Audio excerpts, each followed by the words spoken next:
तुम अंदर जाओ। आप फिर आ गई। रूप, आपसे तो होगा नहीं पिताजी। मेहरबानी करके जाइए यहाँ से। मेहरबानी करके एक बार और मेरी विनती सुन लो रूप। देखिए सत्या जी, जब आपके पिता ने हम पर वो सारे एहसान किए थे, हमें पता नहीं था कि एक दिन उनकी बेटी उनके एहसानों को ब्याज समेत वापस लेने आ पहुंचेगी। मैं ब्याज लेने नहीं आई हूँ रूप, बल्कि आपसे एक एहसान मांगने आई हूँ। माफी चाहती हूँ, मैं आप पे ये एहसान नहीं कर सकती। मेरी आज़ादी बिकाऊ नहीं है। आप गलत समझ रही हैं रूप। या शायद मैं ही सही समझ रही हूँ। मैं आपकी जिंदगी से बस 1 साल मांग रही हूँ रूप, क्योंकि मेरी जिंदगी में सिर्फ 1 साल बचा है।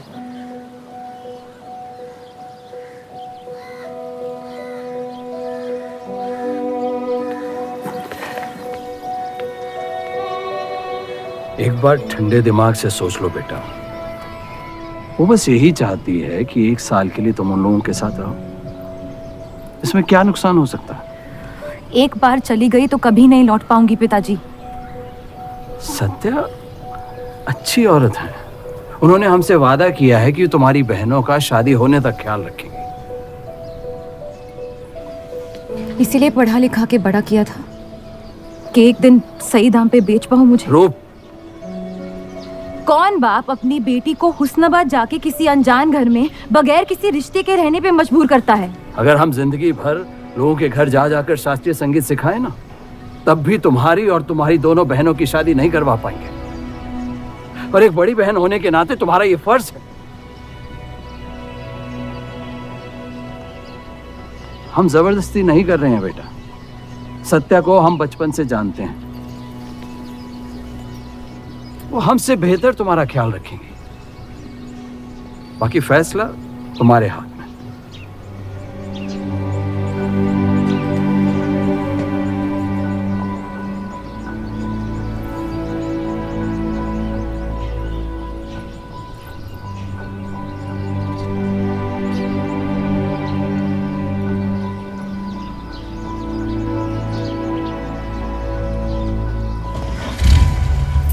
रुकिए।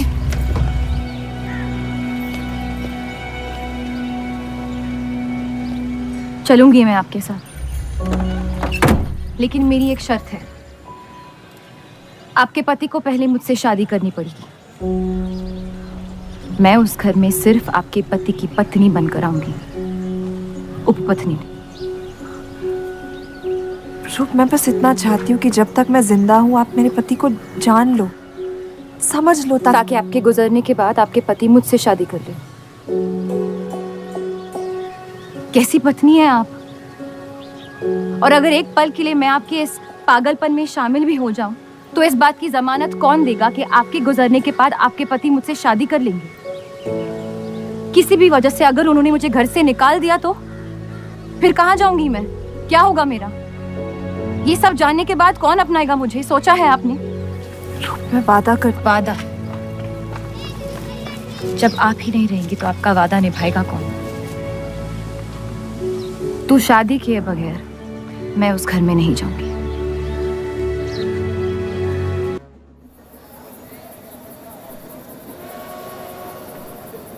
दो और लड़कियां बाहर बी के यहाँ गाना सीखने आई हैं। उनके सामने अपनी पतलून बंद रखना।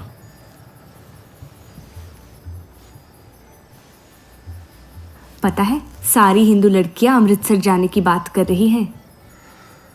आप एक बार अब्दुल से बात कर ले, काफ़ी नाराज़ हैं। उस देव चौधरी ने लंदन से आते ही बंटवारे के खिलाफ आर्टिकल लिख दिया है। आज दूसरी शादी की उसने, दूसरी बीवी घर लाया है और लोग मुसलमानों को बदनाम करते हैं। देव चौधरी? हाँ मेरी जान, देव चौधरी। उसकी बीवी मर रही है और उसकी आखिरी ख्वाहिश थी कि देव दूसरी शादी कर ले।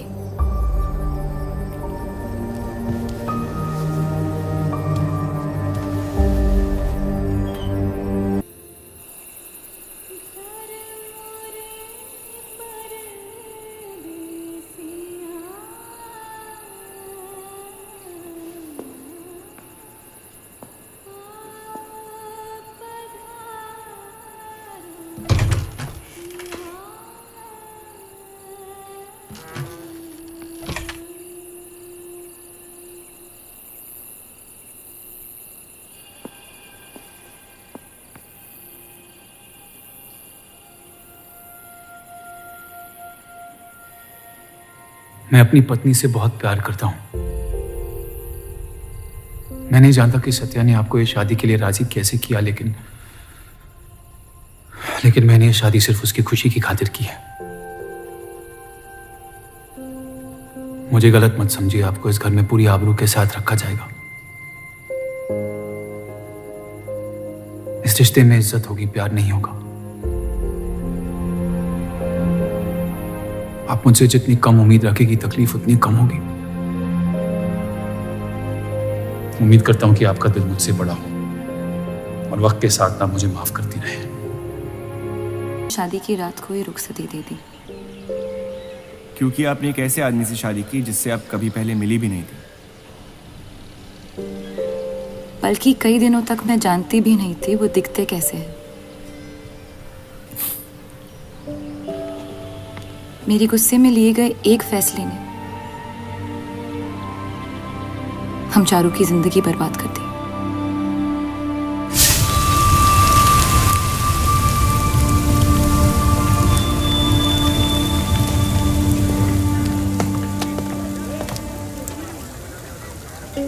ऐसे जफर मियाँ, अगर आपको अपनी तलवारों से इतना ही इश्क है तो लोहारों की लड़ाई में शामिल क्यों नहीं हो जाते?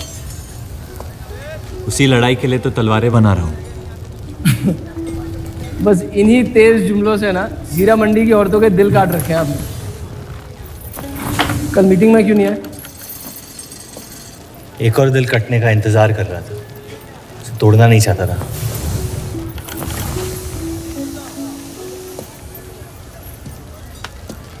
देखिए जफर मियाँ, अगर औजार बनाने की मशीनें आ गई ना तो हमारे कारखाने बंद हो जाएंगे। इस बार हमारी कौम पे नहीं, हमारे पेट पे हमला हुआ। एक तरफ अल्लाह अल्लाह करते हो और दूसरी तरफ डरते रहते हो। अगर हम मेहनत करें तो कभी बेरोजगार नहीं होंगे।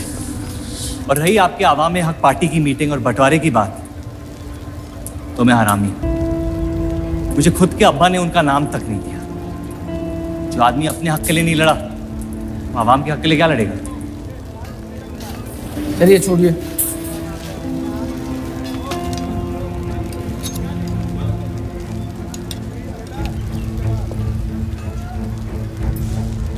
मैंने कितनी बार कहा अब्दुल मियाँ, अगर आप सच में अपना नजरिया दुनिया तक पहुंचाना चाहते तो बलराज चौधरी के न्यूज़पेपर से कोई बेहतर जरिया नहीं है। आपके कहने से हम गए थे दिल्ली टाइम्स के अखबार वालों से मिलने, लेकिन जब से उस बलराज चौधरी का बेटा विलायत से लौटा है, बंटवारे के खिलाफ एक मुल्क एक आवाम के आर्टिकल छापने में मशगूल है। इनकलाब खून बहा के लाया जाता है, बातें करके नहीं। सही कहा आपने जफर मियाँ, बिल्कुल सही फरमाया। चलिए आ जाइए हमारी तरफ।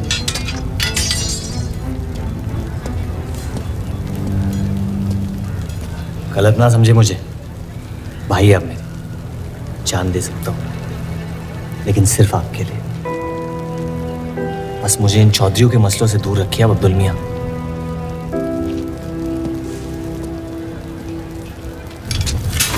देव, आपको थोड़ा ख्याल रखना। ये एक मुल्क एक आवाम का आर्टिकल लोगों को हजम नहीं हो रहा। धर्म के नाम पे अंग्रेज हमारे देश का बंटवारा कर रहे हैं, जिससे फ्यूचर में किसी का फायदा नहीं होगा। लेकिन उनके बिना हम अपना देश भी तो नहीं संभाल पा रहे। उसके बारे में क्यों नहीं लिखते हैं आप? वक्त के साथ हम सब सीख लेंगे, अगर साथ में रहे तो। इस मकसद का मसीहा तुम्हें किसने बनाया? मैं बस एक आवाज हूं जिसमें लोगों तक पहुंचने की ताकत है, या बहकाने की ताकत? या उन्हें सही राह दिखा रहा हूं, जिस सही राह में यकीन आप भी करते हैं, बस सियासत से डरते हैं। ये मत भूलिए कि हम यहाँ माइनॉरिटी हैं और मुस्लिम लीग दिन ब दिन ताकतवर होती जा रही है। आप अपने दिमाग से सोचें, दिल से नहीं। अगर मैं ऐसा कर पाता तो फिर बात ही क्या थी। कभी कभी दिमाग का दिल से हार जाना जरूरी होता है।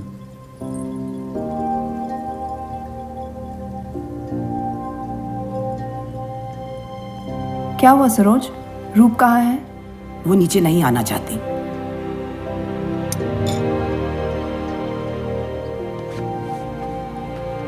चलता हूं। कोई बात नहीं, उन्हें उनका नाश्ता कमरे में ही दे दे। जी। देव को हमेशा लगेगा कि मैंने उसके साथ ज्यादती की, लेकिन आपने जो किया है सही है। जिंदगी पर भरोसा रखिए, उसने जो उलझाया है वही खुद सुलझाएगी।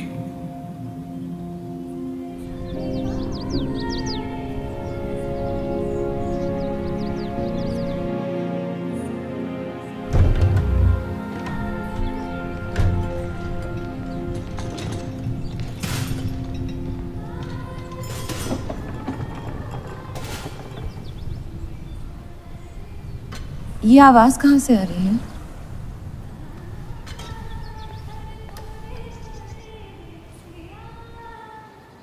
बहार बेगम की हवेली से।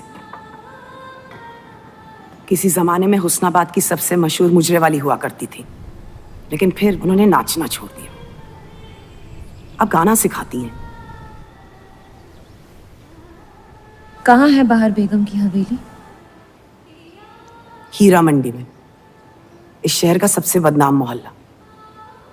उस जगह का सिर्फ नाम लेने से ही लोगों के नाम खराब हो जाते हैं। अरे हम कह रहे हैं आपसे मुंशी साहब, हमारे जफर भाई से अच्छा लोहार पूरे हीरा मंडी में नहीं है। अभी पिछले साल ब्रिटिश आर्मी की तलवारें भी इन्होंने ही तो बनाई थी। ये वही हराम का पिल्ला है ना जफर? वो कहाँ से आए हैं उससे क्या फर्क पड़ता है, आप उनका काम देखिए ना। मुझे फर्क पड़ता है अब्दुल साहब। एक तो ये नाजायज और ऊपर से माफ कीजिएगा सलमान मुंशी जी, अगर मेरे पैसे लेकर भाग गया तो मैं तुम्हारा घर। लोगों के काम पे तवज्जो देना सीख, उनके बाप के नाम पे नहीं। लेकिन ये बड़ी बात तेरी कम अकल नहीं समझ पाएगी। छोड़ दे, छोड़ दे जफर, मैं कह रहा हूँ जफर छोड़ दे। छोड़ दे जफर।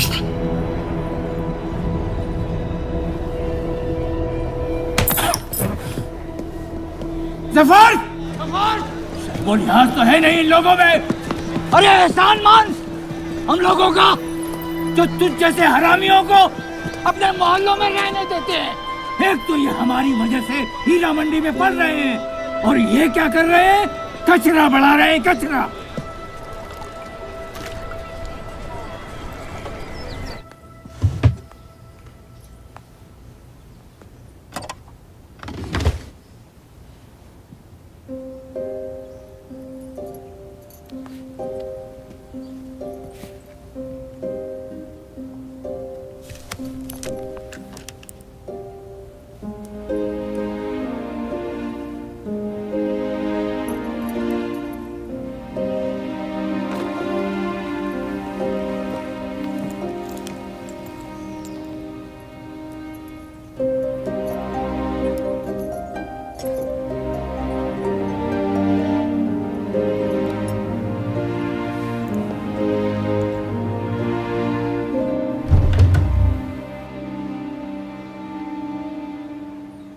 रूप, कब तक कैद रहेंगी आप अपने कमरे में?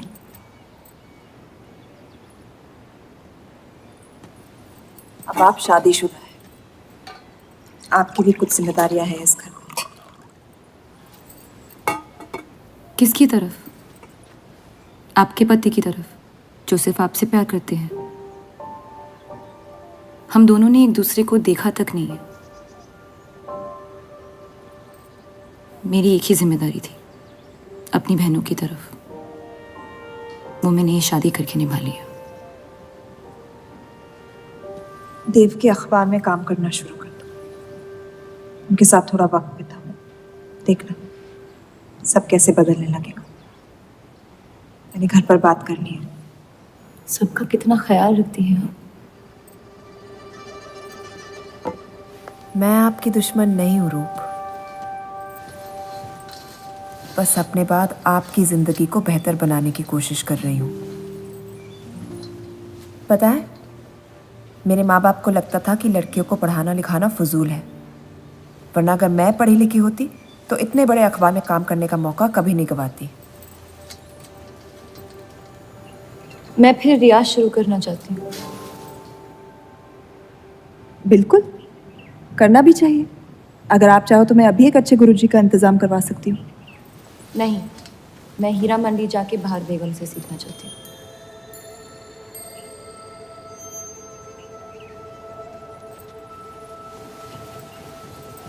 कम वक्त में काफी ज्यादा जान गई हैं शहर को आप,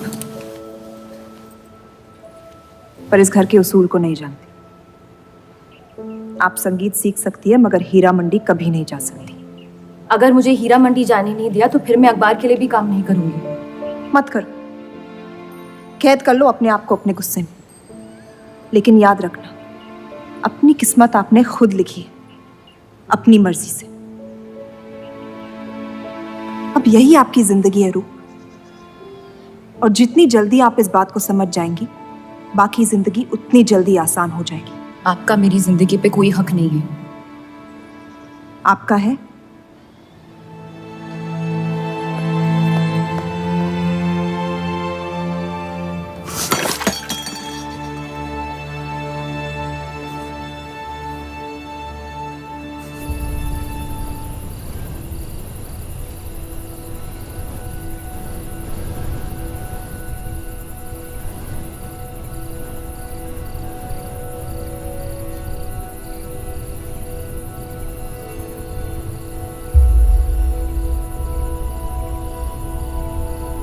हरगिज़ नहीं।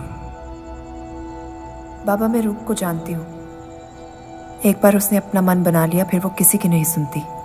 वो इस घर की बहू है और उसे भी सबकी तरह इस घर के उसूलों की इज्जत करनी पड़ेगी।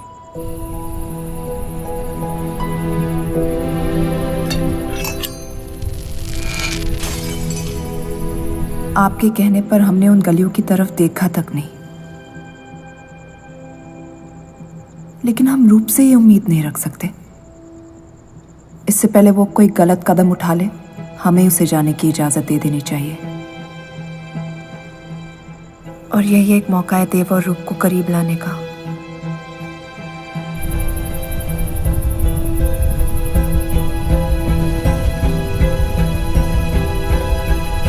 रूप, ये क्या कर रही हैं आप?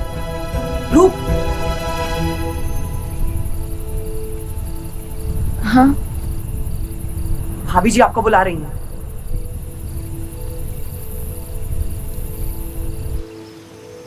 मेरी जिद और उनके उसूल के बीच मेरी जिद जीत गई।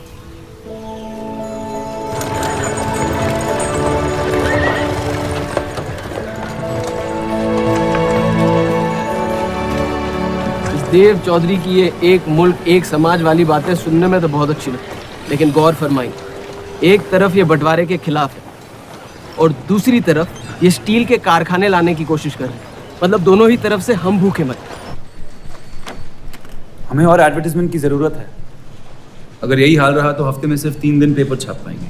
सर, पिछले हफ्ते जिस विस्की कंपनी के इश्तेहार डाले थे वो इस हफ्ते भी इश्तेहार डालने को तैयार है। उसी शराब के इश्तिहार की वजह से पूरा हफ्ता मुस्लिम सेक्टर ने अखबार नहीं खरीदा। बहुत अच्छे पैसे दे रहे हैं विस्की वाले। अहमद की बात सही है, किसी और को ढूंढना पड़ेगा। कॉस्मेटिक्स और साड़ी।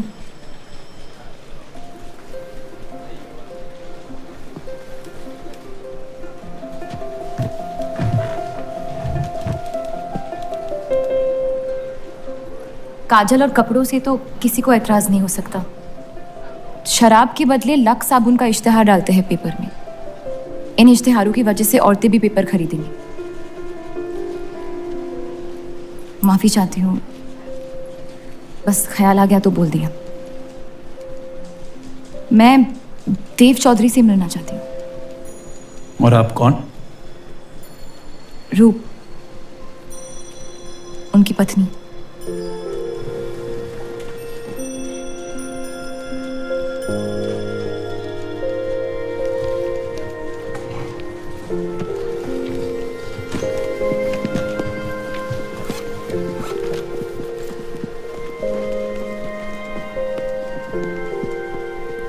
आनंद जी। हाँ जी। इन्हें इनका डेस्क दिखा दीजिए। जी।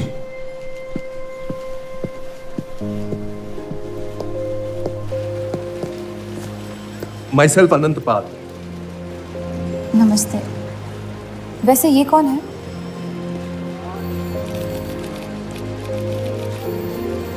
आइए।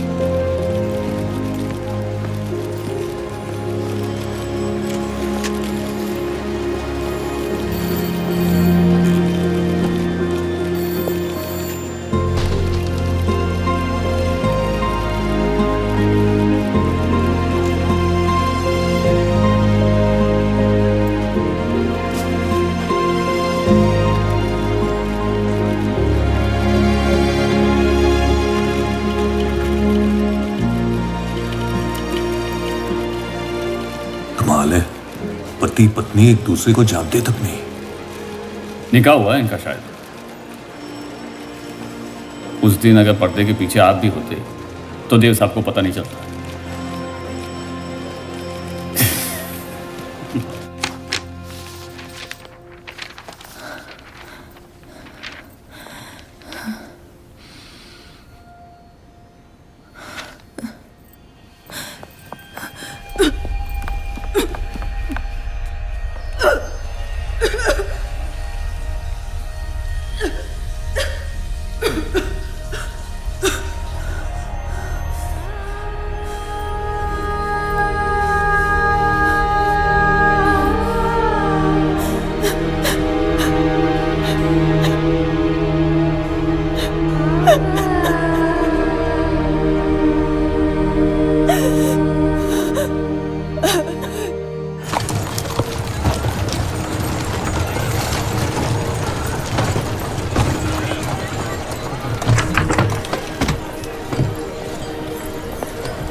हीरा मंडी का सबसे बड़ा त्योहार दशहरा, पर यह मोहल्ला इस शहर की लंका है।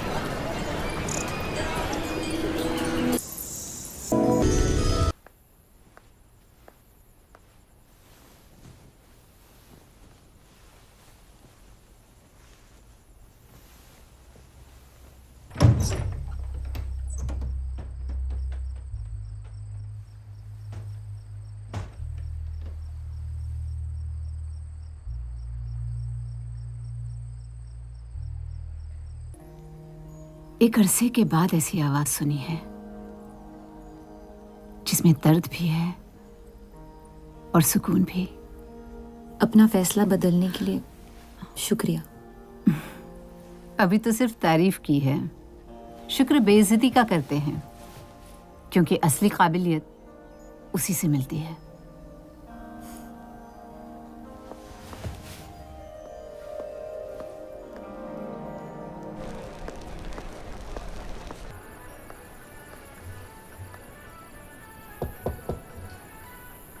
बोलिए।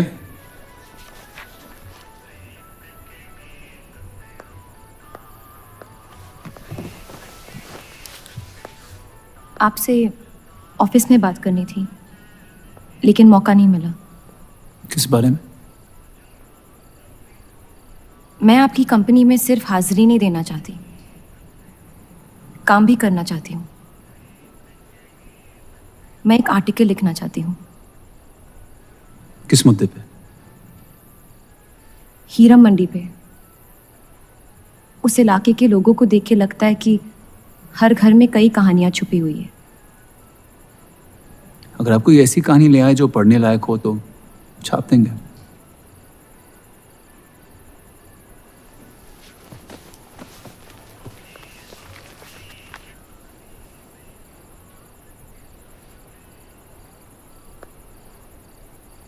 मैं जानती हूं हम दोनों इस रिश्ते में गिरफ्तार हैं, और इसमें मेरा हाथ भी है। बस आपको बताना चाहती हूँ कि मेरे आपसे या इस रिश्ते से कोई अरमान नहीं है। ये शादी नहीं, समझौता है,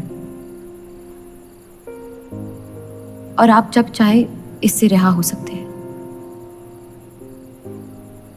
मैंने कभी इस शादी को तोड़ने का जिक्र नहीं किया है, लेकिन आपके ख्यालात जान के खुशी हुई। शुक्रिया।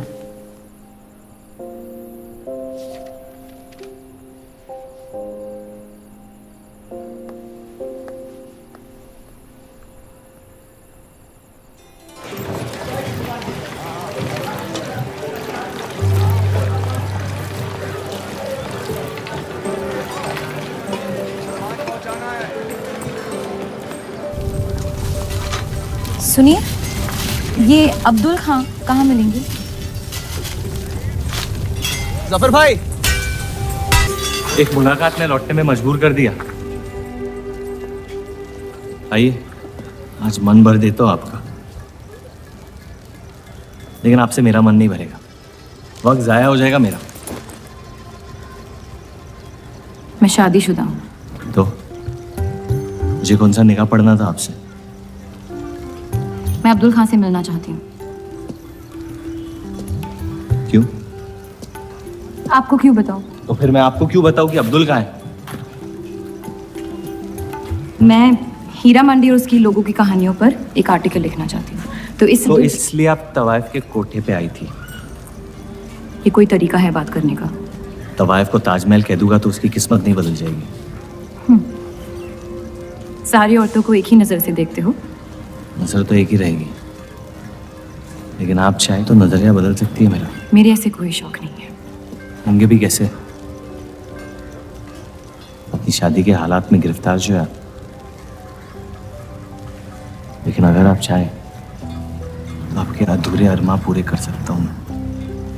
बहुत ज्यादा बदतमीज है आप। शुक्रिया। अब्दुल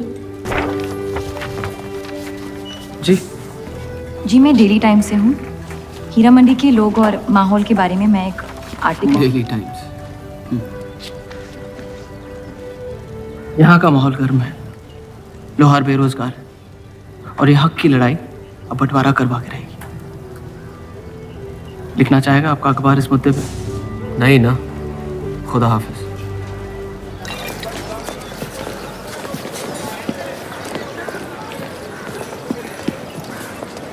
क्या चाहिए? उसका जवाब मत देना। बस पूछना चाहता हूँ, आपका काम हो गया? आपको अचानक क्या हो गया? नहीं, वो अब्दुल मियाँ बड़े तंग मिजाज के, पूरा दिन बंटवारे के लड़ाई में उलझे रहते हैं। हमें क्या लेना? जब तक हमारा इलाका हमारा है, सब ठीक है। चलो, शुक्र है कम से कम अपने इलाके की तो इज्जत करते हैं आप। मुझ पे यकीन करना मुश्किल हो सकता है, जानता हूं। और क्यों है इस इलाके से इतना लगाव? खूबसूरत लड़कियां रहती हैं यहाँ। खूबसूरत भी और आसान भी।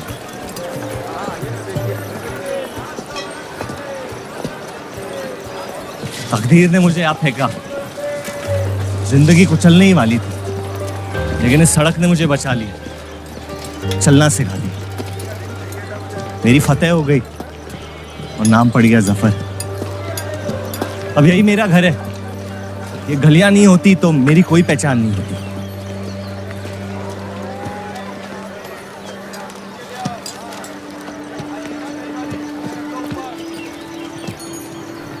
मुझसे बेहतर हीरा मंडी को कोई नहीं जानता। तो रुक। बहुत अच्छा है आपका, माशाल्लाह।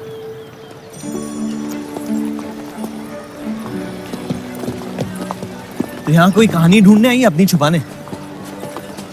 ढूंढने?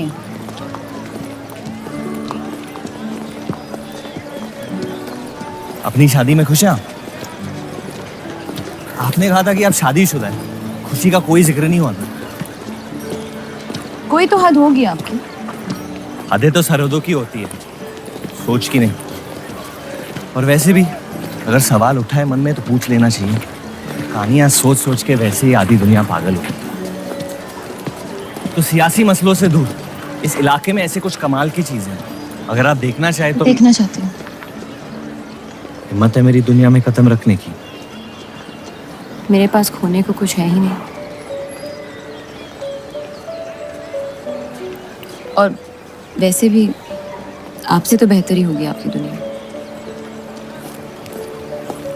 ठीक है, तो अगले जुम्मे को मिलते हैं, कलाम बात। फिक्र ना करें, मैं इजाजत या कीमत के बगैर औरतों को हाथ नहीं लगाता।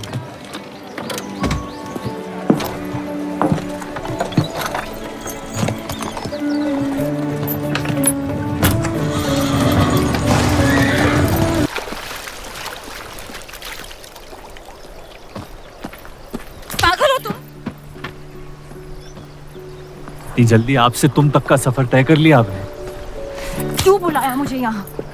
आप कहानी ढूंढ रही थी, मैंने आपको एक किस्सा दिखा दिया। डर गई? क्यों? तुम मर सकते थे। मौत हक है, और मुझ जैसे नाजायजों के पास ना कोई खास मकसद होता है, ना ही आपकी तरह कुछ खोने को होता है।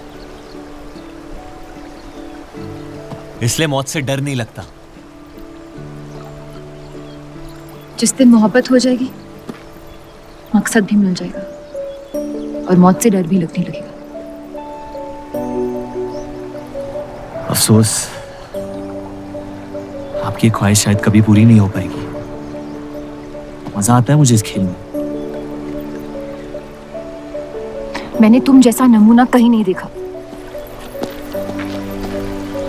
है ही नहीं मुझ जैसा मैं कहीं।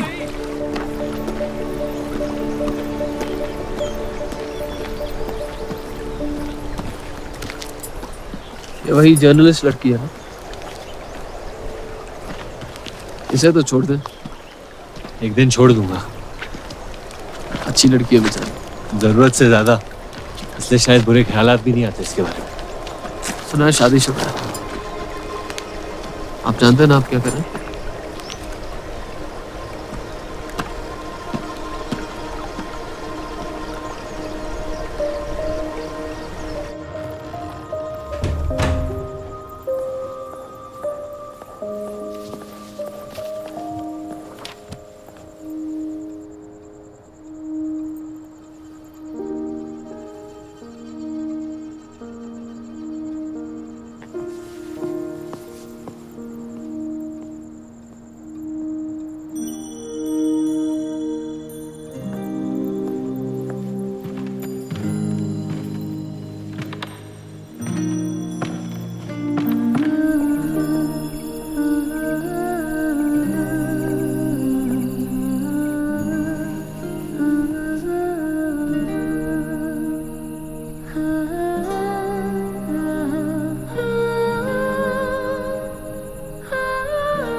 जितनी घर वालों से दूर हो रही थी, उतनी जफर के करीब हो रही थी। ये छापने लायक नहीं है।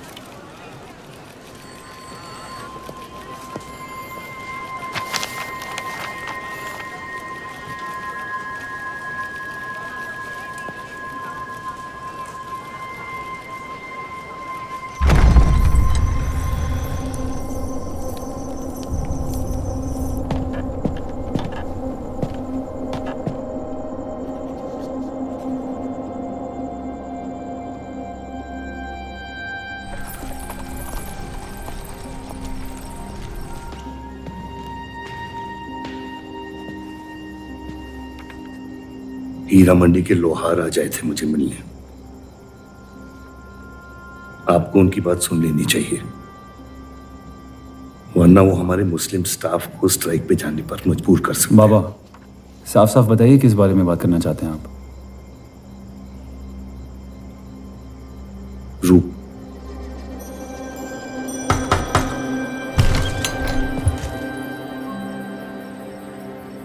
तो वाइफें आजकल घर तक आती है मुजरा करने। माफी चाहते हैं, हम गलत पते पे आइए। रूप को बख्श दे जफर। कब तक असलियत से मुंह फेरते रहोगे? जब तक असलियत जिंदा रहे। आप ही से सीखा है। आपको अचानक रूप की इतनी फिक्र क्यों हो रही है? इस सब में रूप की कोई गलती नहीं है। इस सब में मेरी भी कोई गलती नहीं थी। अगर सीखना है तो मर्द बनकर अपनी मुश्किलों से लड़ना सीखो। अपनी जिंदगी के लिए किसी को जिम्मेदार मत ठहराओ। वही तो मुश्किल है बाबा। आप जैसे मर्द से कुछ नहीं सीखना चाहता मैं। आप अब्दुल को इस्तेमाल करके अवाम को उनकी प्रेस के खिलाफ भड़का रहे हैं, मोर्चे करवा रहे हैं, और हम आपसे कुछ नहीं कह रहे हैं। लेकिन रूप, दूसरों की गुनाह की सजा दूसरों की नहीं, उसे आपकी गुनाहों की सजा दी जा रही है अम्मी। आपने एक शादीशुदा मर्द के साथ इश्क किया, बच्चा पैदा करके सड़क पे फेंक दिया। ऐसा न कहे। 17 साल के थे हम, मोहब्बत हो गई थी उनसे, और आज तक उससे हम रिहा नहीं हो पाए। गलती हो गई जिसे आज तक मैं सुधार नहीं पाया। होशो हवास में की गई गलती गलती नहीं होती, बेईमानी होती है। और आज तक आपने अपने इस गुनाह को कबूल करने तक की हिम्मत नहीं की। हमारी मोहब्बत ने हमें खुद कर्ज बना दिया था। हमने बच्चा इसलिए रखा ताकि बलराज के और करीब हो पाए, लेकिन वो हमसे और दूर चले गए। हमने सोचा बच्चे की शर्म से भाग रहे हैं, आपको छोड़ देंगे तो वापस लौट आएंगे। फिर हम समझ गए कि वो आपसे नहीं हमसे भाग रहे थे। हम आपको लेने वापस आए थे, लेकिन आप नहीं। फेंकी हुई चीजें अक्सर सड़ जाती है अम्मी। हमारा रिश्ता भी अब हमेशा के लिए सड़ चुका है। अब आपकी मैयत के अलावा मेरे पास और कोई वजह नहीं है आपके पास लौटने की। देव,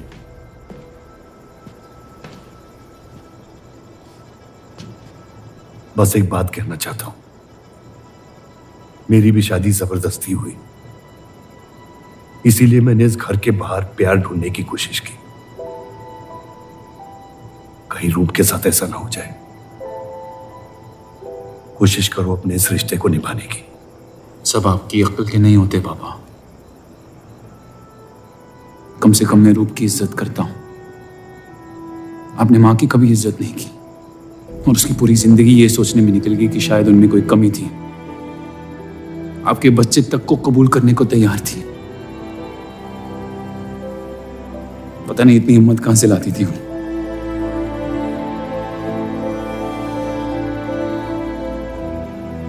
अगर आप मान जाते तो हमारा घर बिखरने से बच सकता था, लेकिन आपका घमंड आपकी गलतियों से भी बड़ा था।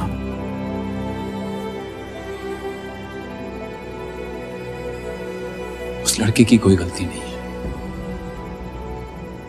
लेकिन अगर अब उसे मिल भी लूंगा तो आपसे और नफरत हो जाएगी। हमारा घर आपने बर्बाद किया है, लेकिन वजह वो है। तो मुझे अपनी रिश्ते कैसे निभानी चाहिए इस बात की सलाह आप ना ही दे तो बेहतर है।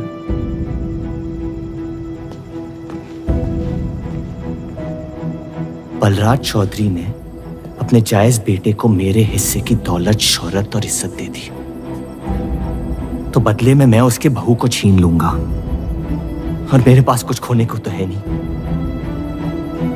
हरामियों का कोई वजूद नहीं होता, उनका कोई ईमान नहीं होता, किसी को उनकी जरूरत नहीं होती है।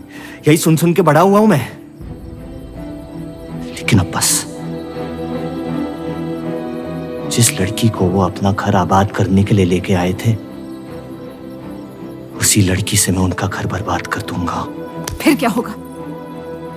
ये सब करने से आपको अपने अब्बा, अपना बचपन, अपनी इज्जत, अपना हक वापस मिल जाएगा। अपनी आंखों से नफरत हटाएं, फिर उस लड़की की मोहब्बत देख पाएंगे आप। इंतकाम की आग ने आपको अंधा बना दिया है। अपने अब्बा को बर्बाद करने के तैश में आप खुद को बर्बाद कर रहे हैं। मंजूर है, सब कुछ फना कर दूंगा। उन्हें पता भी नहीं चलेगा कि उनकी तबाही हुई कैसे। जिस आदमी ने मेरा इनकार किया था, वो खुद आके मुझसे माफी मांगेगा, और तब उसकी उम्मीद पर मैं ऐसी आग लगाऊंगा कि जहन्नम भी 2 पल देखते रह जाएगा।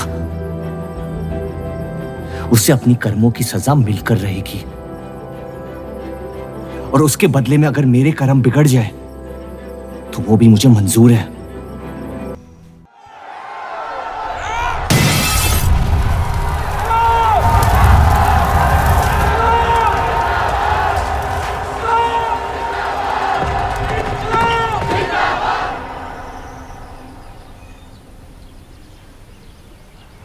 जफर को हीरा मंडी में पहचानते सब थे, लेकिन वो है कौन ये कोई नहीं जानता था। वापस जाने का मन नहीं करता? वापस जाने की वजह ही नहीं है। पीढ़ियों से हम ये काम कर रहे हैं, हमारे बच्चे इसी की खा रहे हैं। अब अगर ये अंग्रेज औजार बनाने की मशीन ले आए तो लोहार बेरोजगार हो जाएगा। आज हमारे साथ हो रहा है, कल किसी भी कारीगर के साथ हो सकता है।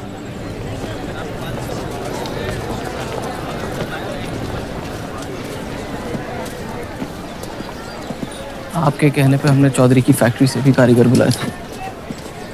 को लगता है बात चौधरी तक पहुंचेगी और वो हमारा सपोर्ट करेंगे। उसके पेपर के आवाम हक पार्टी से दुश्मनी पुरानी है। बलराज चौधरी जैसे लोग कभी कभी अपने मजहब को अपना मकसद समझ लेते। सही कहा आपने। अगर वो अपने मजहब के लिए लड़ सकते हैं तो हम क्यों नहीं? ये लड़ाई इंसाफ की नहीं, हक की। और अब आपकी आवाम अपने खोए हुए हक को छीनने के लिए तैयार है।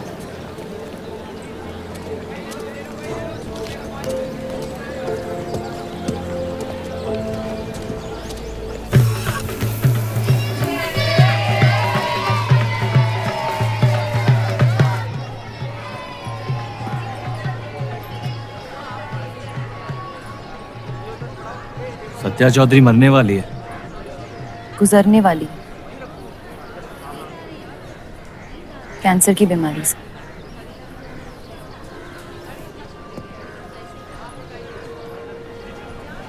और उसके मरने के बाद क्या होगा? तुम उसकी तख्त पर बैठोगी, तुम्हारा शौहर तुम्हें पहली बीवी की इज्जत देने लगेगा, हमारी शादी खुशहाल हो जाएगी।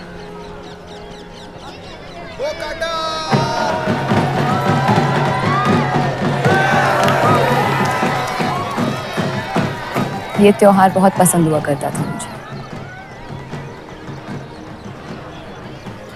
फिर क्या हुआ?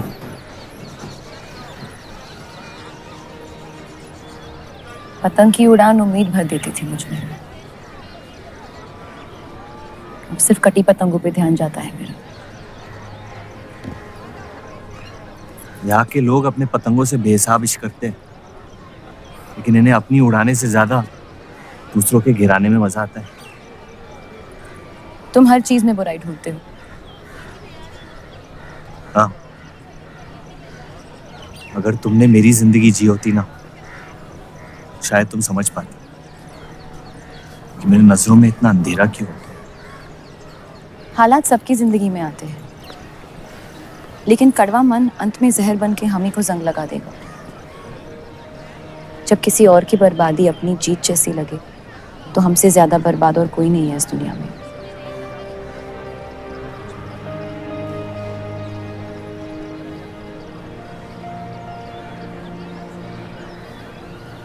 तुम्हें कभी प्यार हुआ है?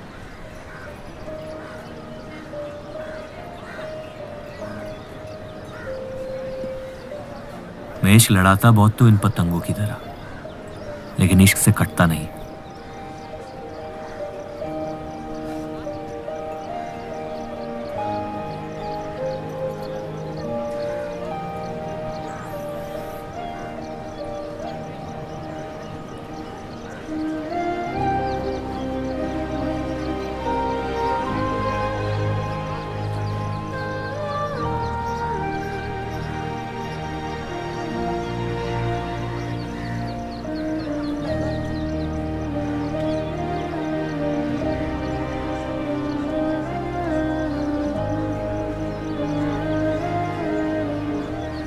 निकलना चाहिए,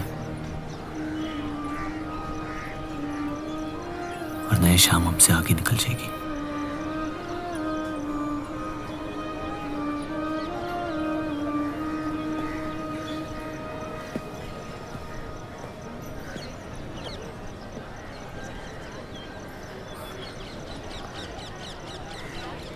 आप सही थे,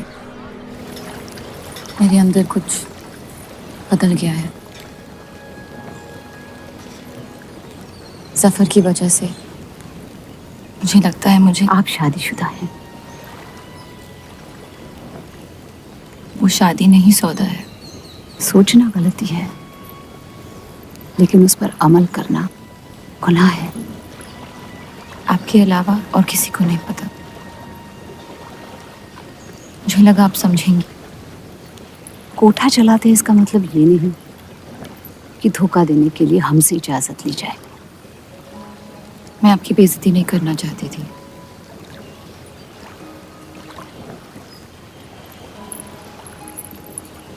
आपके शौहर अच्छे इंसान हैं।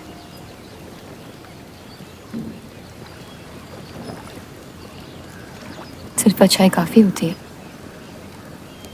पूरी जिंदगी बिताने के लिए।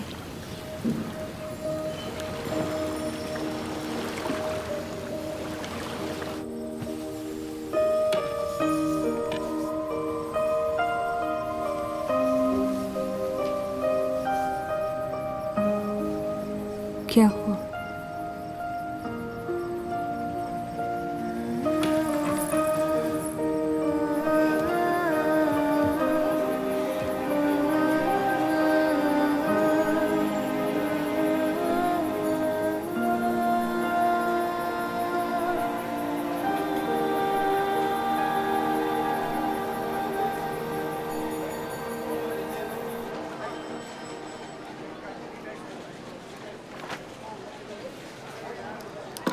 मुझे कुछ वक्त चाहिए सोचने के लिए।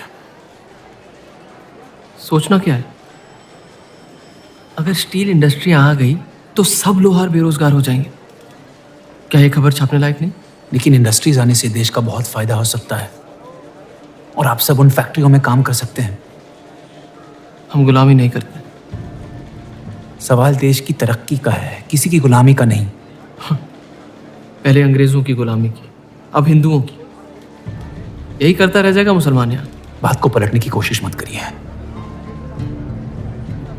अगर हम हर जाति बहस में धर्म को घसीट लेंगे तो ये देश हमेशा चलता रहेगा। मुस्लिम लीग इलेक्शन जीत चुका है। अब आप मुल्क की नहीं, बस अपनी फिक्र कीजिए। सबकी फिक्र करने की आदत है मुझे, और यही फर्क है आप में और मुझ में। मैं लोगों के हालात का इस्तेमाल करके उन्हें बहकाता नहीं। सही कहा आपने। बात मजहब की ही है। एक बार हमने अपना मुल्क बना लिया ना, तो फिर हमारी चीखें तो जाया जाएंगी नहीं।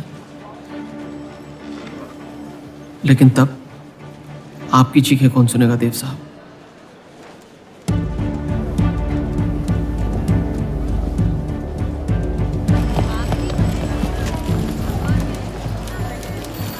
देव चौधरी की तस्वीर मिल गया।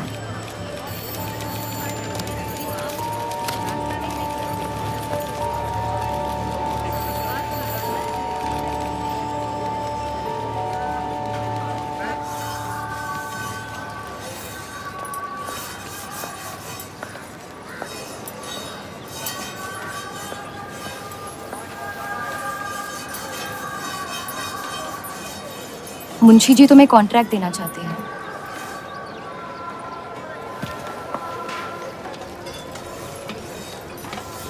और बदले में तुमने उन्हें क्या दिया?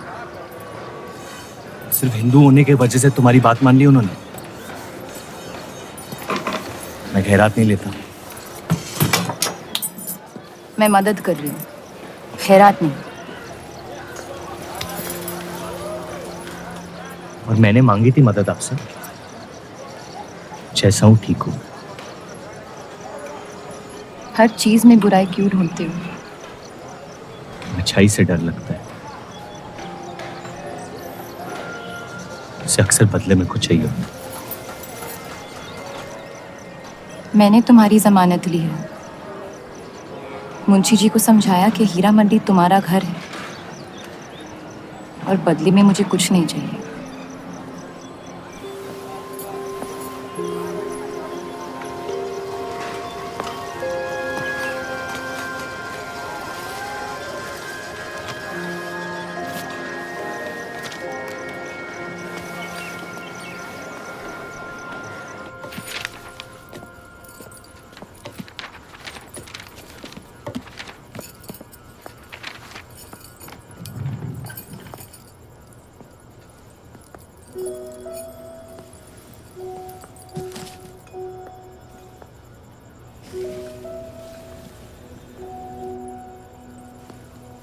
पढ़ना पसंद है?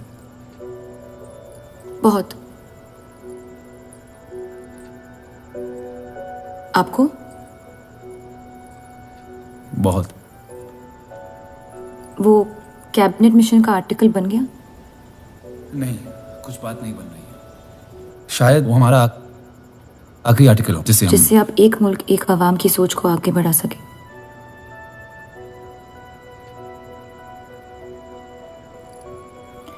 आज़ादी की कीमत बंटवारा है। जितनी जल्द हम इस बात को मान ले उतना फायदा होगा। वो लोग आपका नजरिया कभी नहीं समझेंगे।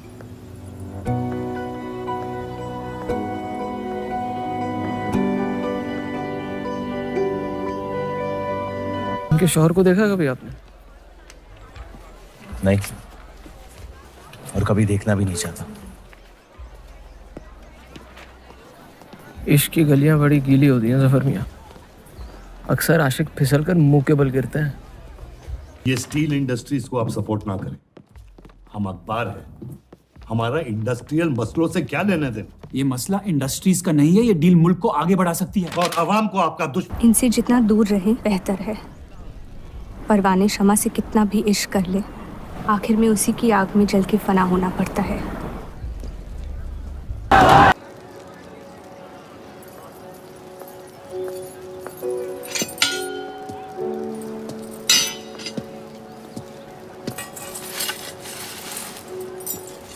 मुझे देख के रास्ता क्यों बदल देते हो? तुम्हें शहर दिखाने में इतना मशगूल हो गया था कि अपनी जिंदगी के रास्ते भूल गया। मैं हुस्नाबाद छोड़ के जा रही हूँ।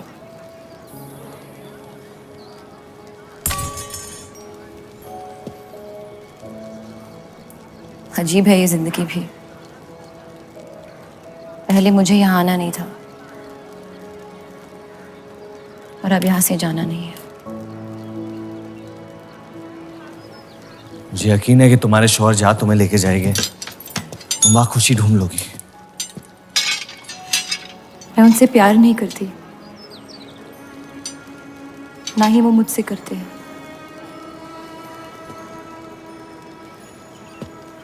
कब तक जीती रहूंगी ये झूठ में?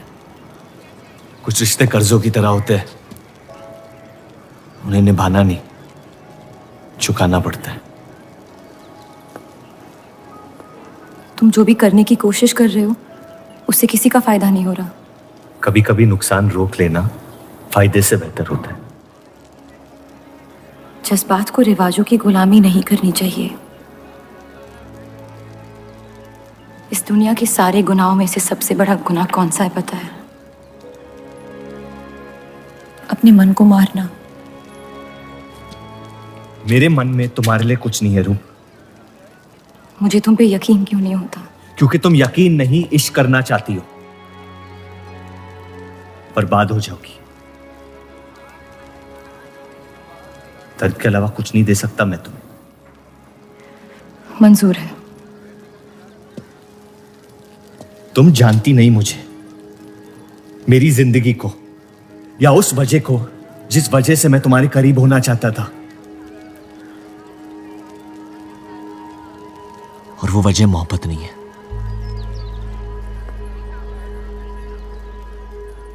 प्यार ना करने की 1000 वजह मिल सकती है डर के बाजार में, लेकिन प्यार करने की सिर्फ एक ढूंढनी होती है अपने दिल में। मुझे अपनी वजह मिल गई है, बाकी तुम्हारी मर्जी।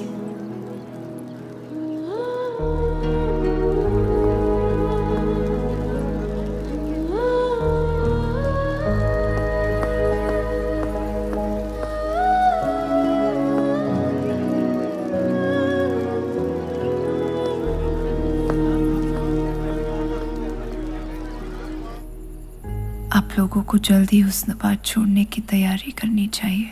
मैं आपके बगैर कहीं नहीं जाऊंगा।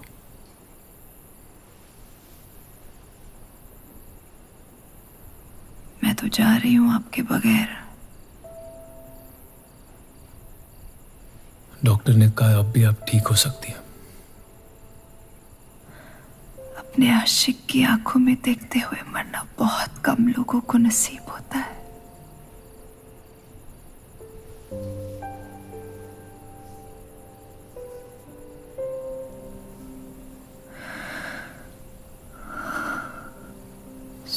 खून के आंसू हैं, बह जाने दीजिए। मेरा सुकून तो लेके जा रही हैं आप। अब क्या करूंगा जिंदगी का मैं?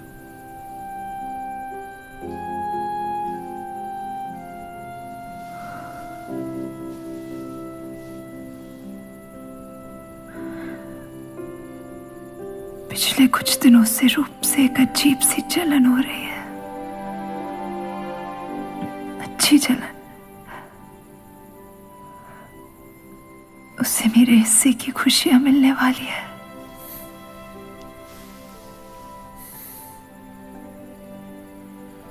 आपकी जगह कोई नहीं ले सकता। मैं उसे अपनी जगह देना चाहती हूँ।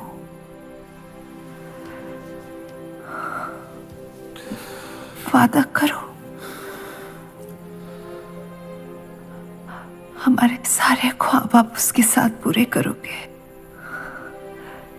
बेटियों को पढ़ाओगे, बेटों के दोस्त बनोगे, पापा को माफ कर दोगे।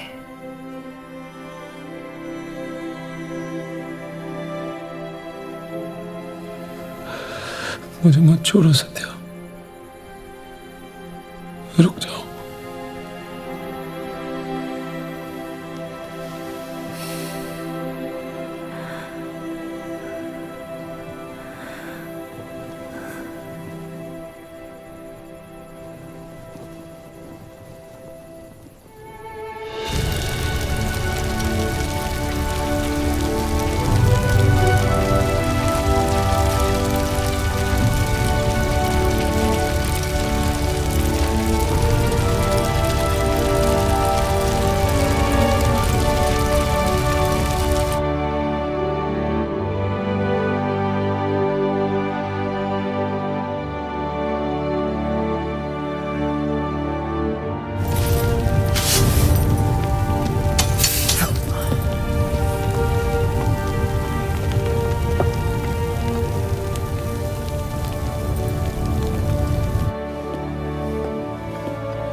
उनकी कमी महीनों तक हमारे साथ रही।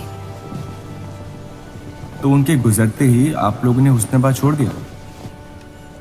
काश छोड़ दिया होता। सर, अब्दुल की पार्टी अब बहुत ताकतवर हो गई है। इस आर्टिकल के बारे में एक बार फिर सोच लेते हैं।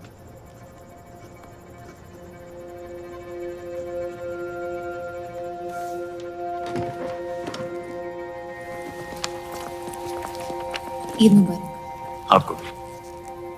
क्या वो जानते हैं वो क्या करने जा रहे हैं? वैसे ही अवाम में हक के लोग हमारे खून के प्यासे हैं। इस आर्टिकल के बाद यहाँ के लोहार हमें जिंदा जला देंगे।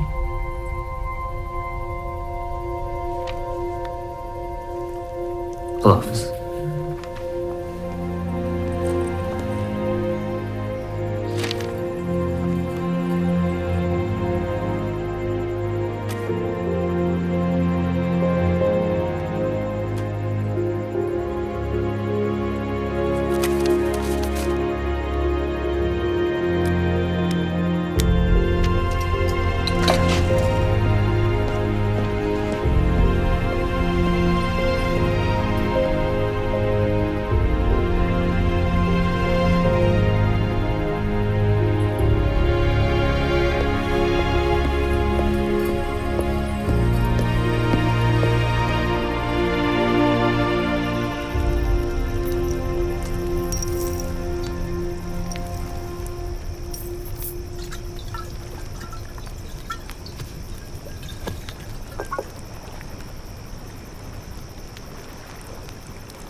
जश्न के मॉल में रंज बना रहे हैं।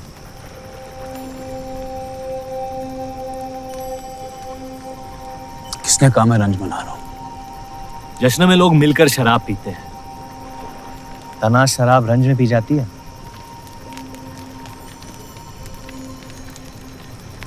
बस अपनी जिंदगी से कुछ लम्हे चुरा के अपने आप के साथ वक्त बिताना चाहता हूँ। लोगों की तरस से भरी आंखों से थक गया हूं। मैं भी।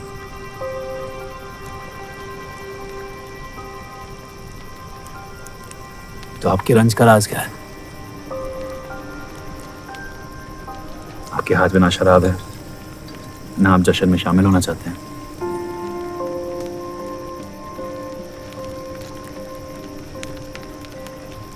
अनजानों को राज बताना बहुत आसान होता है,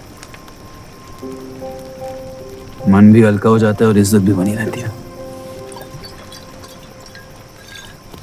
मुझे इश्क हो गया है शादीशुदा लड़की से। देंगे? मुसलमान हूं। ईद मुबारक। शुक्रिया। और वो इश्क करती है आपसे? मेरे इश्क से कई ज्यादा। तो फिर मुश्किल क्या है? काश आप उसके शोहर होते, ये किस्सा यही निपट जाता।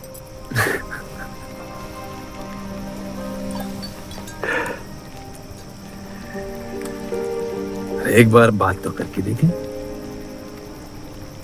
दुनिया भी बड़ी अजीब है, कोई किसी से बात नहीं करता, बस सीधे जंग पे निकल जाते हैं। कभी कभी जंग कर लेना दिल की बात बताने से आसान होता है। कौन सा पति है कि ऐसी औरत के साथ रहना चाहेगा जो किसी और से प्यार करती है?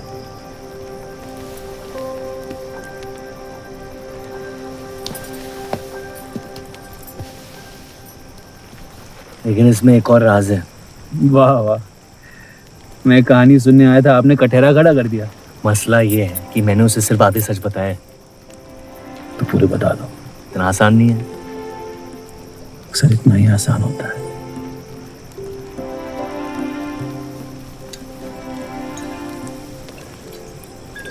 खैर, आपकी कहानी क्या है? बस अपनी टूटी हुई किस्मत के टुकड़े समेट के आगे निकल जाना चाहता हूँ, लेकिन पता नहीं शुरुआत कहां से करूं। पहला टुकड़ा जिस जख्म से हुआ उसे ढूंढिए, बाकी टुकड़े अपने आप मिल जाएंगे।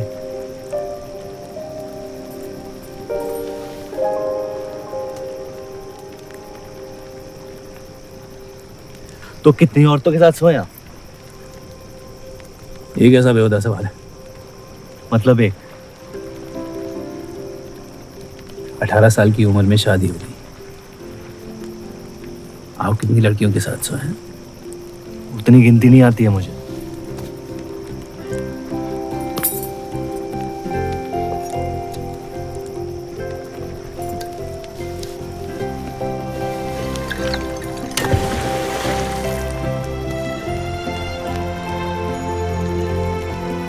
कभी जिंदगी में चीखे आप? आइए, आज गला फाड़ के जिंदगी को बोल देते हैं, उसके धोखों से हारेंगे नहीं हम।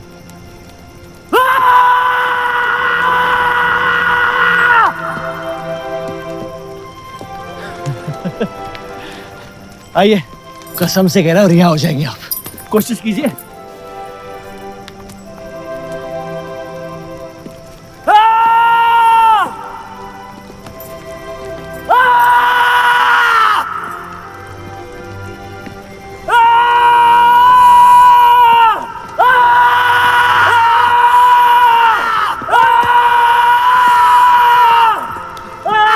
बस बस बस।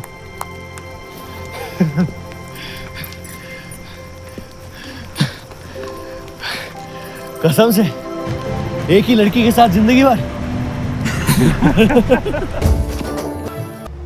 अगर मेरे बर्ताव से आपको कोई तकलीफ पहुंची हो तो माफी चाहता हूं।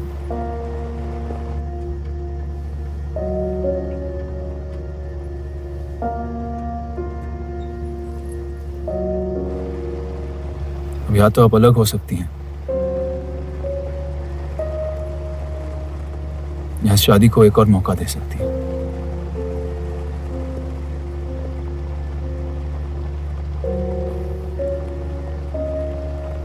आप जो फैसला लेंगी मुझे मंजूर है।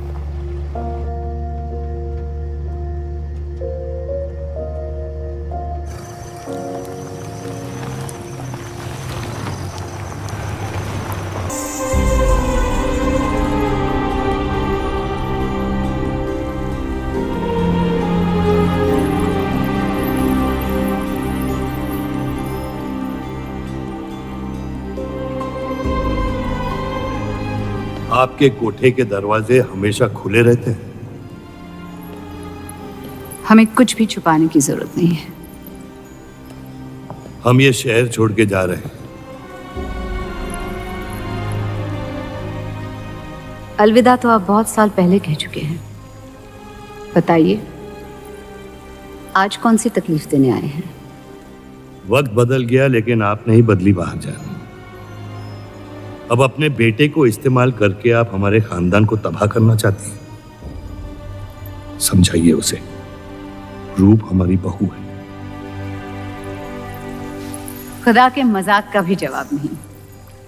जिस आदमी ने इतनी जिंदगियों का तमाशा बनाया, आज वो अपनी इज्जत बचाने के लिए गुजारिश करने आए हैं। वक्त ने आपको भी नहीं बदला बलराज साहब। हमने आपको साफ साफ समझाया था कि हमारा रिश्ता गलत था, लेकिन आप सच्चाई बर्दाश्त नहीं कर पाई और जिंदगी भर हमसे धोखा खाने का तमाशा करती रही। तो क्या यही कहकर तसल्ली देते रहे आप अपने आप को? रिश्ता गलत था तो क्यों बार बार लौट के आते थे हमारे दरवाजे पे? मोहब्बत आपको भी हुई थी बलराज साहब, लेकिन समाज के डर से एक दिन अचानक कूड़े की तरफ फेंक दिया हमें। घिन आती है आपकी खुदगर्जी पर।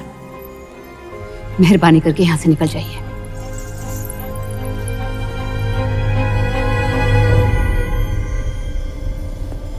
वाह, क्या रहमत बरसाई है खुदा ने मुझ पे आज। बरसों बाद अम्मी को मिलने आया था, साथ में अब्बा भी मिल गए। एक तरफ बहार बेगम जिसने मुझे फेंक दिया और दूसरी तरफ बलराज चौधरी जो कल तक मुझे कबूल नहीं कर रहा था और आज मुझसे भीख मांगने आया है। क्या चाहते हो तुम? कि हम तुमसे अपने खानदान की इज्जत की भीख मांगे? छोड़ दो उन्हें। लेकिन वो काम तो आपका है, अपनों को छोड़ देना। आपको क्या पता है खानदान क्या होता है? वैसे भी माशाअल्लाह सिर्फ अल्लाह जानते कि मेरे कितने भाई बहन घूम रहे हैं। मेरा सिर्फ एक खानदान है जिसे मुझे तुम दोनों से बचाना है। तो फिर कह दो अपनी बहू से कि मुझसे इश्क करना छोड़ दे।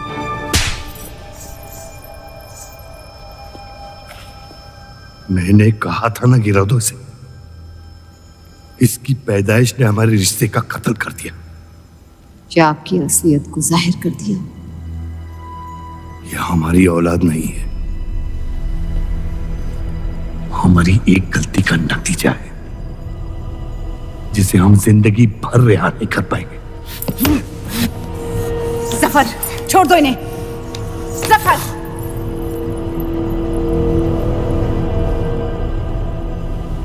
हमारे साथ जो भी करना है कर लो, लेकिन हमारे गुनाहों की सजा हमारे बेटे को मत दो।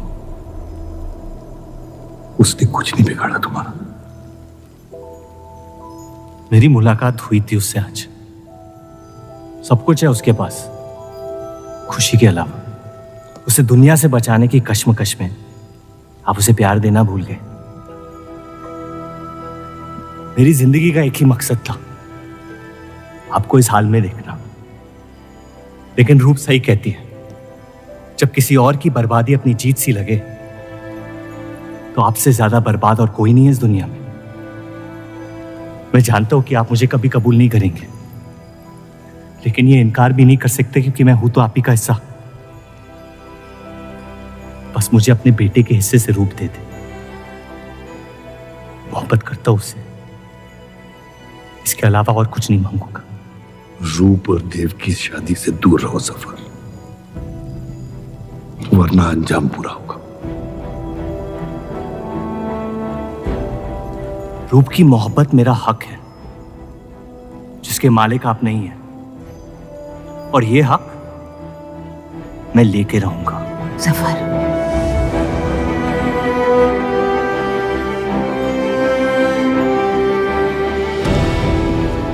हम जानते हैं कि आप हमारी किसी भी बात पर राजी नहीं, लेकिन इस बार आप जानती हैं कि हम सही हैं।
वो हीरा मंडी से आपको कोई मिलने के लिए आए हैं।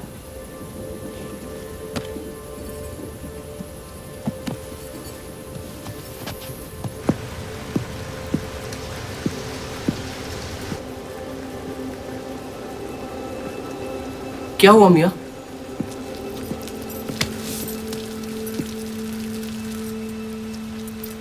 ये सब उस औरत की वजह से हो रहा है। मुझे तो यकीन भी नहीं हो रहा कि चौधरी इस हद तक गिर सकता है आपको तकलीफ देने के लिए। इसमें रूप का कोई हाथ नहीं है।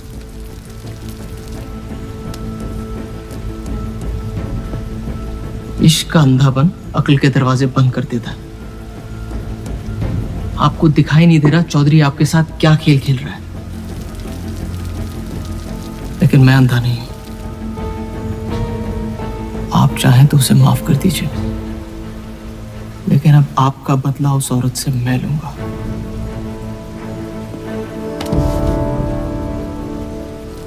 अगर उसे हाथ लगाया तो हमारे रिश्ते के साथ आपकी गर्दन भी काट दूंगा मैं।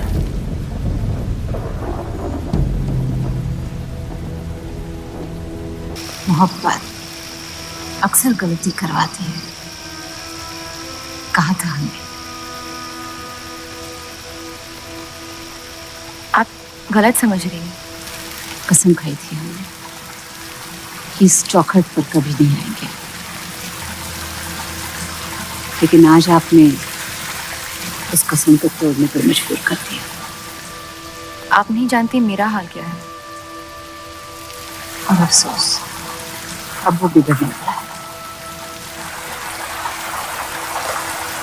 जफर हमारा और बर्राज का बेटा है।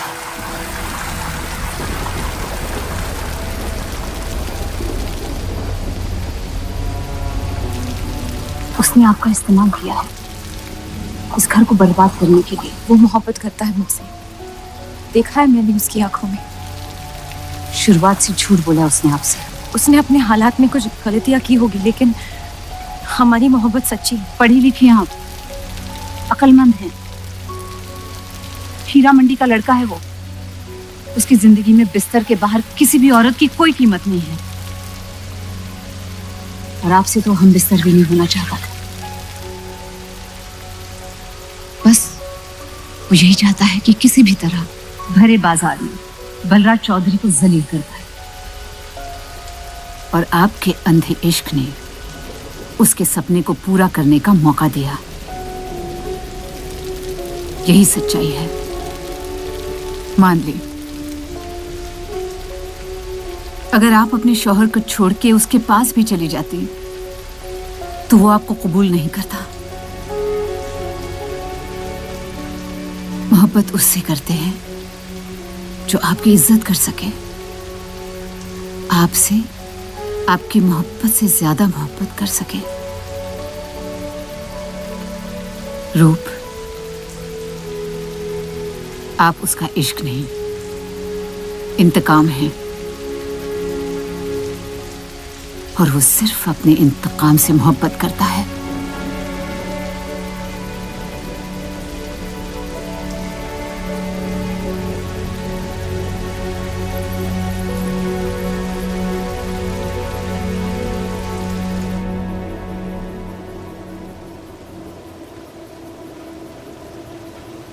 खानदानी लड़ाई जीतने के लिए आपने इतने साल हमें सियासी जंगों में फंसा दिया। सही कहते हैं सब, हरामियों का कोई ईमान नहीं होता।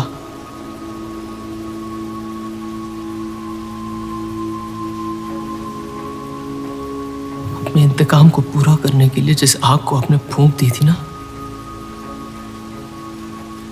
अब उसी आग से ये शहर जला दूंगा। अब आप अपने अमाल का अंजाम रोक नहीं पाएंगे।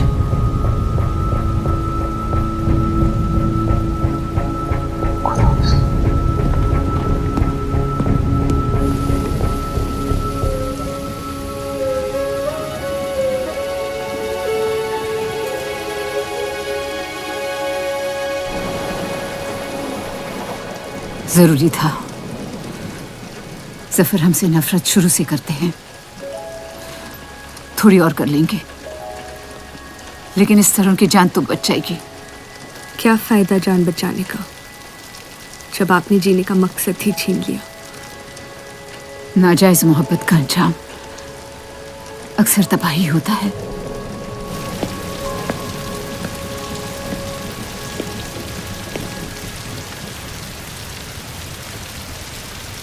जफर नाम है उसका, तुम्हारा भाई, जिसे तुम ईद के दिन पे मिले थे।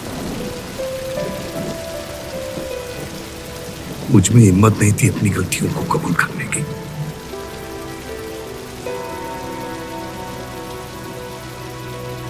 माफ कर दो मुझे।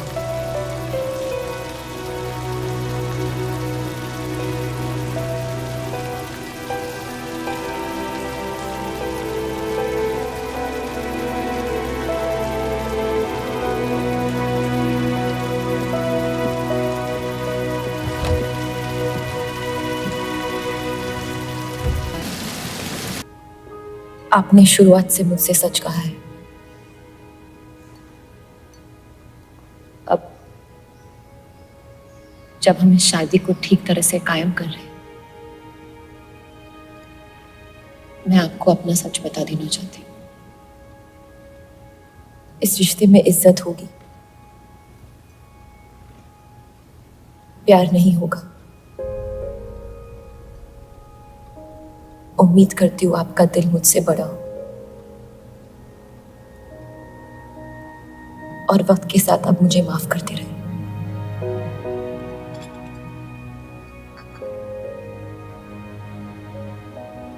आप किसी से प्यार करती थी?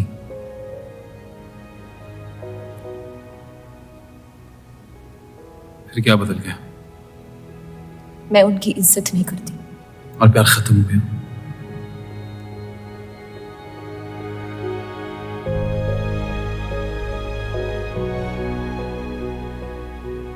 आपने कहा आप इस रिश्ते को कायम करना चाहती हो। अब क्यों?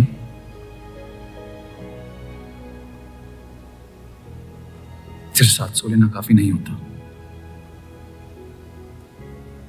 और कई पहलू निभाने होते हैं शादी कायम करने में।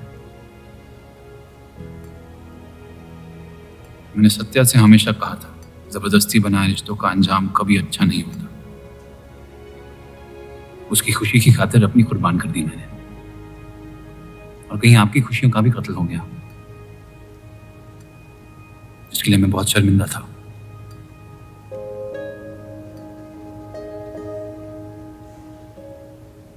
वक्त के साथ वो शर्मिंदगी शायद चाहत में बदलने लगी।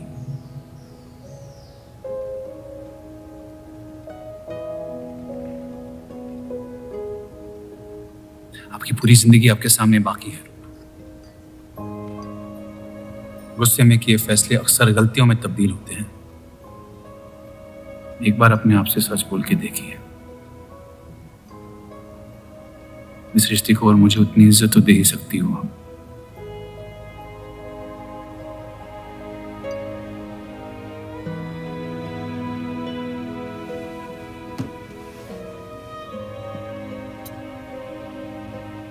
पति पत्नी का रिश्ता रिवाजों से नहीं,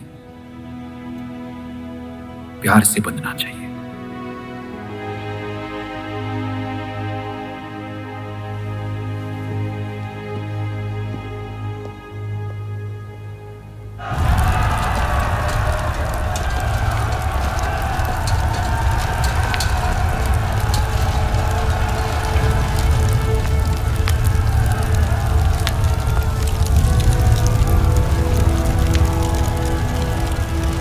देव चौधरी ने हमारे खिलाफ फैसला ले लिया है। मैंने भी एक फैसला लिया, इन चौधरियों को खत्म करने का। सोच लीजिए, अब जो हमारे साथ नहीं, वो हमारा दुश्मन है।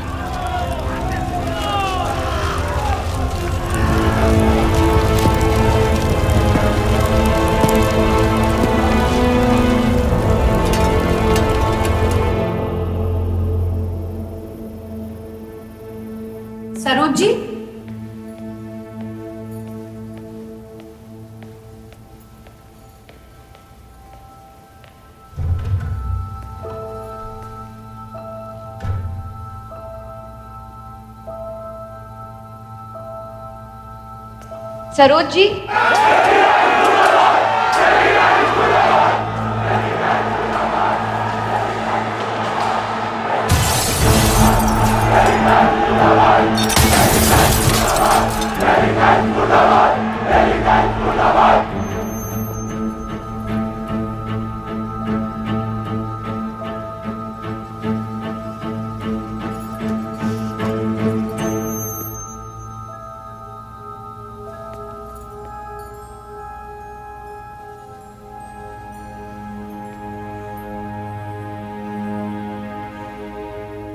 माफ कर दो मुझे।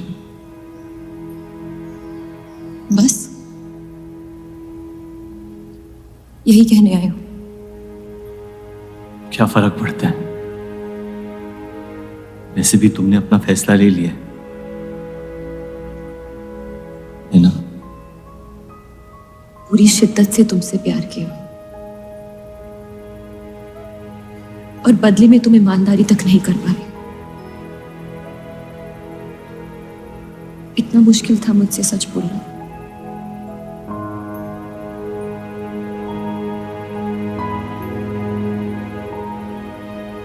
पूरी जिंदगी दिल में एक चीज भर के रखी थी, नफरत। सबको धोखा दिया ताकि अपने अब्बा से इंतकाम ले सकूं। तुमने मेरे नफरत को बेघर कर दी और मेरे दिल में मोहब्बत भर दी। तो मेरे दिल को बदल रही थी। मैं डर गया तुम्हारी मोहब्बत से, जो सब इस घर से चाहता था तुमने मुझे दिया। अगर तुम्हें सच कहता तो खो देता। झूठ बोल के पा लिया क्या मुझे? हम एक दूसरे के नसीब में नहीं है रूह, यही खुदा की मर्जी। तुम्हें कभी मुझसे प्यार हुआ ही नहीं? अगर मुझे इसका जवाब देना पड़ा तो तुम्हारी मोहब्बत में सवाल उठ जाएंगे।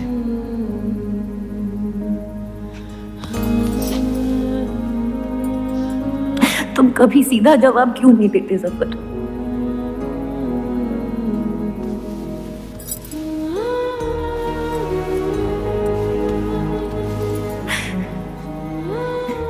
एक बार कह दो, एक बार कह दो मोहब्बत करते हो मुझसे।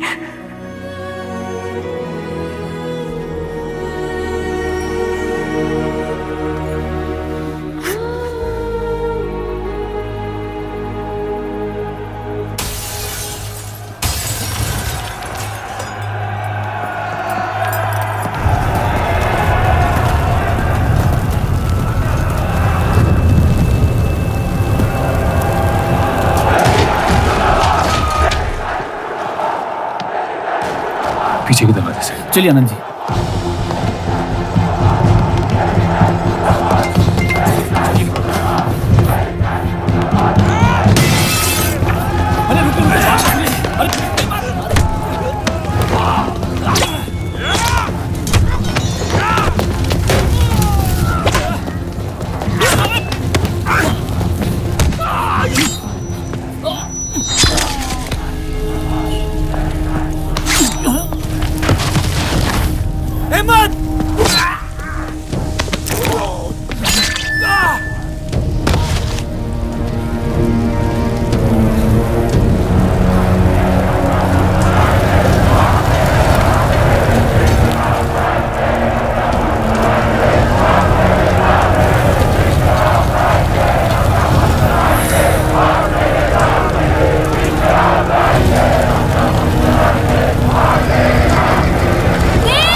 कर दो तीनों को।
हम इन्हें पनाह नहीं दे सकते।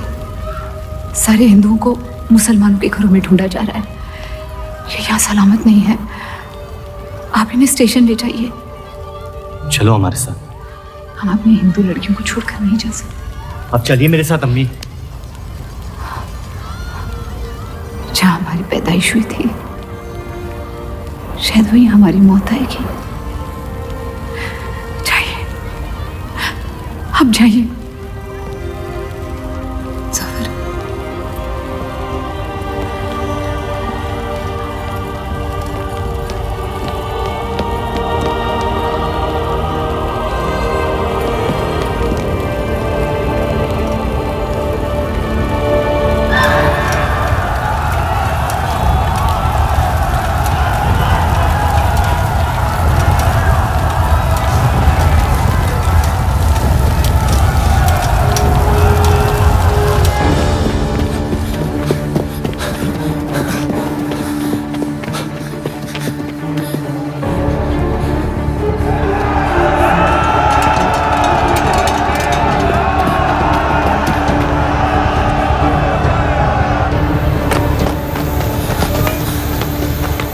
दीजिए, चलिए इस तरफ।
आप लोग ट्रेन पे चढ़िए, मैं नहीं रुकता हूँ। मार देंगे आपको। ये मेरे लोग हैं, मुझे कुछ नहीं करेंगे।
छोड़ दे अब्दुल मियां, जाने दे उन्हें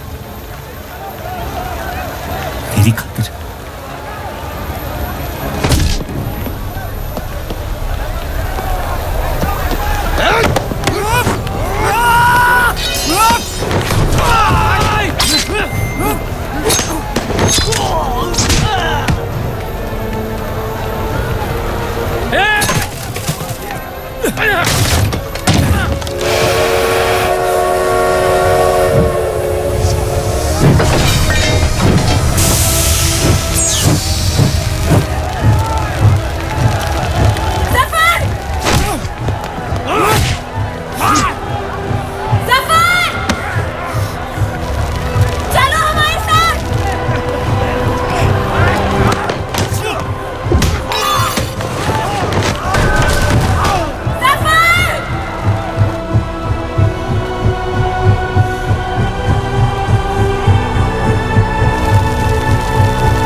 मैं जानता नहीं कि मुझे जलाया गया या दफनाया गया, लेकिन मेरी नाजायज जिंदगी को मकसद मिल गया, मोहब्बत।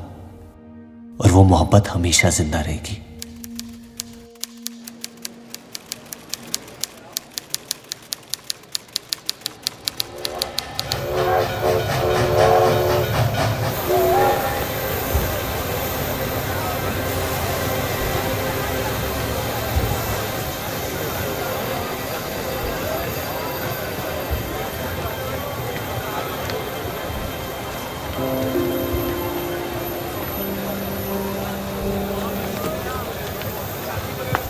लकीरें खींच लेने से दुनिया छोटी या बड़ी नहीं हो जाती, बस हजारों जिंदगियां बिखर जाती हैं।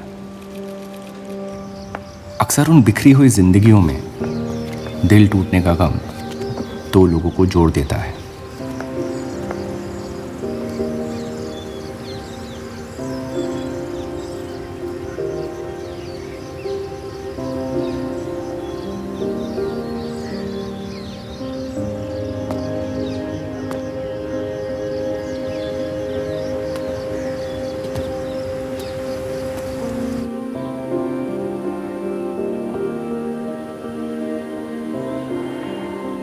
डेली टाइम्स अखबार के देव और रूप का किस्सा भी बंटवारे की उन हजारों कहानियों में से है जो इतिहास की चीखों में कहीं खो जाएंगी।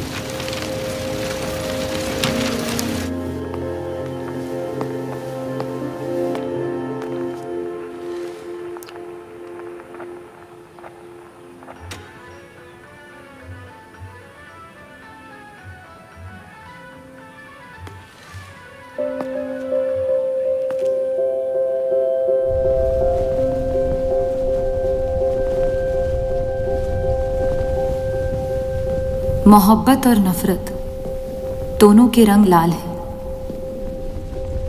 लेकिन फर्क ये है कि नफरत से दुनिया बर्बाद हो जाती है और मोहब्बत में खुद बर्बाद होना पड़ता है।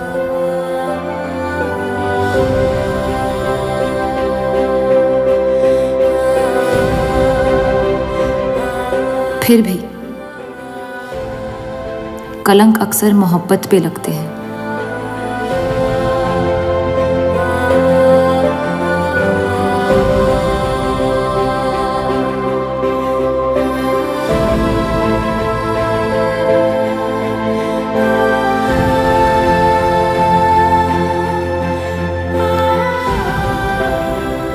हमारी ये कलंक से रंगी मोहब्बत कभी मिटेगी नहीं, हमारे अंदर हमेशा मौजूद रहेगी।